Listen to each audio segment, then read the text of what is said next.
Okay, so today I want to talk about how you can do custom sorts of data based on dates. So I want to do a very quick review of how custom sorts work and then get into different ways that we can sort the dates.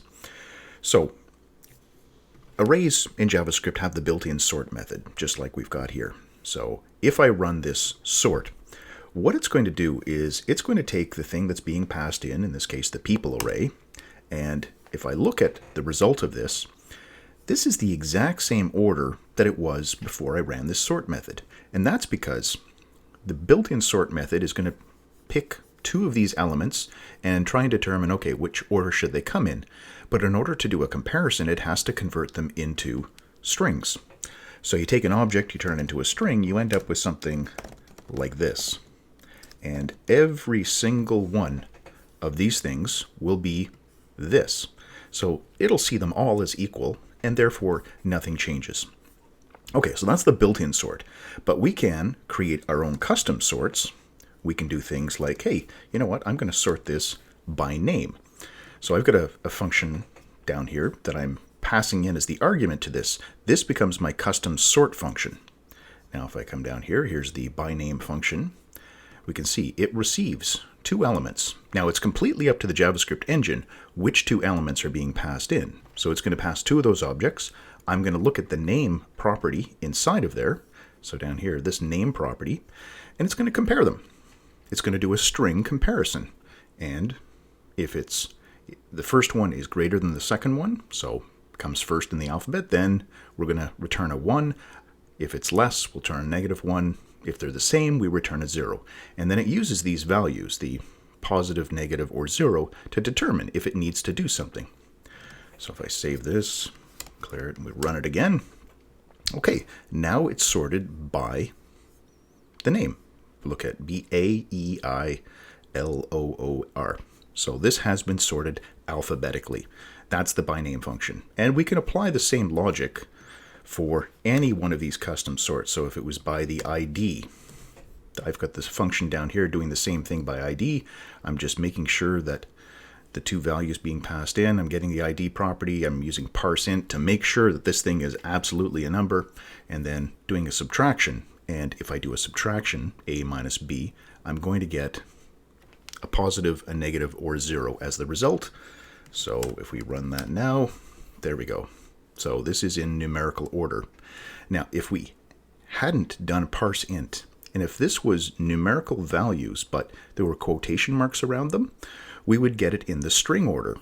So I'm not going to bother going through and changing that, but you would get 12 and then 1, 2, 3, and then 34. Or sorry, then 2, 3, 4, and then 34. So it's not numerical order, but it's a string order that you're getting. Okay, by date, this is our next one. So there's two different ways that we can do this date operation. Looking at these dates, we can say, I want this sorted chronologically. So the order that it appeared over time. So the oldest one here, 1993. So this would become the first one. And that's great. Okay, 93, 94, 96, 96, 98, 98, 2000. That would be the order that we would get them in. And we can take this string, and let me just do the regular by date one here.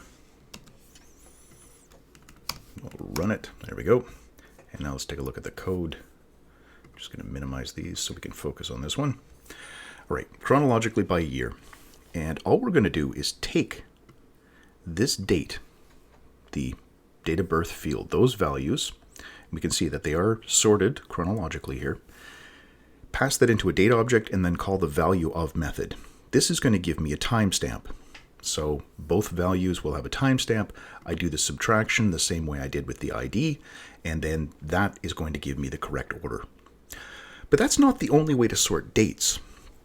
Sometimes you're looking at just a calendar year, and within the calendar year, I want to know, hey, what comes first? The things in January, then February, then March, then April. I want them in that order. And if I've got two things that have the same month, then I have to move on to look at the day. All right, so that's our final one. So we're going to look at that one now. I want to sort these by the month and then the day. And this is where it gets a little bit tricky. So I'm going to comment this one out. Uncomment that, so when we run it, it's going to be running the by birthday function down here. All right, we can still do the new date, just like we did here. I create a date object, but what's going to happen here is if we call getDate or getMonth, now in JavaScript, these date objects, if you ask for the month, you're going to get a value from 0 to 11, which in and of itself, okay, that's not a problem because they're all consistently being 0 through 11, so we can still do the comparison that way. The problem is that if you have a date that's the first of the month, now it's going to start to take into account the time zone. If I call getDate or getMonth, it's always going to use Zulu time, which is the UTC, the Greenwich Mean Time. So depending on the difference between where you live, where your computer is, and Greenwich Mean Time, it's going to have to do a calculation, and it's actually going to change the date. So for me, I'm living in Ottawa, so I'm 4 hours different from then. Now if I run this function, save this and run it again, I can see what the comparisons are. So here's the different comparisons down here. Get date, get UTC date, get month, get UTC month. So you can see it subtracted 1 from the date. This one was 1 less than this. And that's because this date right here, what it's actually doing is it's saying, okay, fine, we're going to have the date 1998. What was this? This was February 15th, I think. 3/02/15. And then internally, it takes that, says, okay, fine, I'll make this a date. You haven't given me a time, so I have to add time on here. And that's what it does, is it adds this time string. So that means in Greenwich Mean Time, it was midnight. But if I'm 4 hours behind, so for my time zone, that becomes 1993-02-14 T, and 4 hours back from midnight is 20, sorry, it just took me a second there, and that's the Eastern Standard Time. This is equivalent to this, and this is what gets used by this function, getDate and getMonth. It uses this time, the local time. The local time gets used for getDate and getMonth. If I don't want a change to be made to this, if I want to use that value, get UTC date, get UTC month is what I need to do. So we can see sometimes the month is the same if I'm in the middle of the month, but other times, like this one right here, 11 and 0, well, that's going to change the sort order completely because from January 1st, it went back to December 31st when it did this conversion. So if I use getDate and getMonth, I'm screwed. My sorting order is going to be all messed up, and stuff that was on January 1st is going to become December, so it's going to go at the end instead of at the beginning of our list. Not good for us. So what we need to do is use the get UTC month. So I'm going to do the comparison. We get UTC month, and if the date for the first month is greater than the second one, get UTC month, I'm going to return 1, and then we'll do a comparison. We'll flip the sign. So I'll just copy this down, return -1, but then if the months are the same, now we need to do the same sort of comparison, but for the date. And I'm just going to do the subtraction of the date because it's easier than writing out the if statement. So we'll say UTC,